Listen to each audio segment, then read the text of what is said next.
ایک رات کا واقعہ ہے جب نبی محمد صلی اللہ علیہ وسلم مسجد حرام یعنی اللہ کے گھر کے اندر تھے۔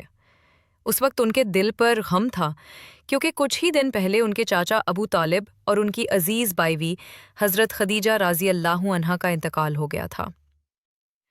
اس غم کے دور میں اللہ تعالیٰ نے اپنے حبیب نبی محمد صلی اللہ علیہ وسلم کو ایک عظیم معجزہ دکھایا جسے ہم شب معراج کہتے ہیں۔ اس رات فرشتہ حضرت جبریل علیہ السلام آئے اور ان کے ساتھ ایک روشنی سے بھری سواری تھی جس کا نام براق تھا۔ براق ایک سفید اور نورانی سواری تھی جو بجلی سے بھی تیز چلتی تھی۔ نبی محمد صلی اللہ علیہ وسلم اس پر سوار ہوئے اور سب سے پہلے مسجد اقصی یعنی بیت المقدس تک گئے۔ وہاں انہوں نے سب پیغمبروں کی امامت کروائی اور سب نے مل کر نماز پڑھی۔ یہ اس بات کی نشانی تھی کہ نبی محمد صلی اللہ علیہ وسلم تمام پیغمبروں کے سردار ہیں۔ اس کے بعد ان کا آسمانی سفر شروع ہوا۔ پہلے آسمان پر ان کی ملاقات حضرت آدم علیہ السلام سے ہوئی جو سب انسانوں کے پہلے پیغمبر تھے۔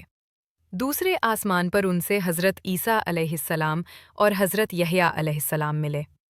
تیسرے آسمان پر انہوں نے حضرت یوسف علیہ السلام سے ملاقات کی جن کا چہرہ چاند سے بھی زیادہ روشن تھا۔ چوتھے آسمان پر ان کی ملاقات حضرت ادریس علیہ السلام سے ہوئی۔ پانچویں آسمان پر حضرت ہارون علیہ السلام سے، چھٹے آسمان پر حضرت موسیٰ علیہ السلام سے اور ساتویں آسمان پر حضرت ابراہیم علیہ السلام سے ملاقات ہوئی جو بیت المعمور کے پاس ٹک کر دعا کر رہے تھے۔ نبی محمد صلی اللہ علیہ وسلم کو سدرۃ المنتہا تک لے جایا گیا۔ یہ وہ مقام تھا جہاں تک کوئی فرشتہ بھی نہیں جا سکتا تھا۔ وہاں کا منظر انسانی زبان سے بیان نہیں ہو سکتا۔ ہر طرف نور ہی نور تھا اور اللہ تعالیٰ نے اپنے حبیب سے سیدھا کلام فرمایا۔ وہاں اللہ تعالیٰ نے انہیں سب سے بڑا تحفہ دیا، 5 وقت کی نماز۔ پہلے 50 وقت کی نماز فرض ہوئی تھی، لیکن حضرت موسیٰ علیہ السلام کے مشورے سے جب نبی محمد صلی اللہ علیہ وسلم نے اللہ تعالیٰ سے دعا کی تو وہ 5 وقت کی نماز میں کم کر دی گئی، مگر ان 5 وقت کی نمازوں کا ثواب اب بھی 50 وقت کی نمازوں کے برابر ہے۔ اس رات نبی محمد صلی اللہ علیہ وسلم نے جنت اور جہنم کے منظر بھی دیکھے۔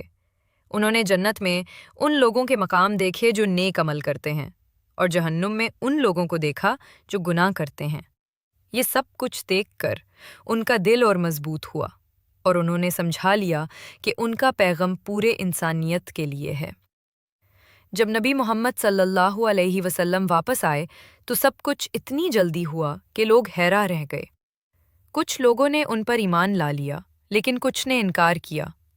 جب لوگوں نے ان سے ثبوت مانگا تو انہوں نے مسجد اقصی کا منظر بتا دیا اور راستے میں آنے والے کارواں کے واقعات بتائے۔ سب کچھ ویسے ہی تھا جیسا انہوں نے کہا تھا۔ اس طرح اللہ تعالیٰ نے اپنے نبی کو اپنی قدرت اور رحمت کا سب سے بڑا نشان دکھایا۔ یہ رات یعنی شب معراج ہمیں یہ سیکھ دیتی ہے کہ نماز صرف ایک فرض نہیں بلکہ اللہ سے ملاقات کا ذریعہ ہے۔ جب ہم نماز پڑھتے ہیں تو ہم اپنے رب سے بات کرتے ہیں، بالکل ویسے ہی جیسے نبی محمد صلی اللہ علیہ وسلم نے سدرۃ المنتہا پر اپنے رب سے کلام فرمایا۔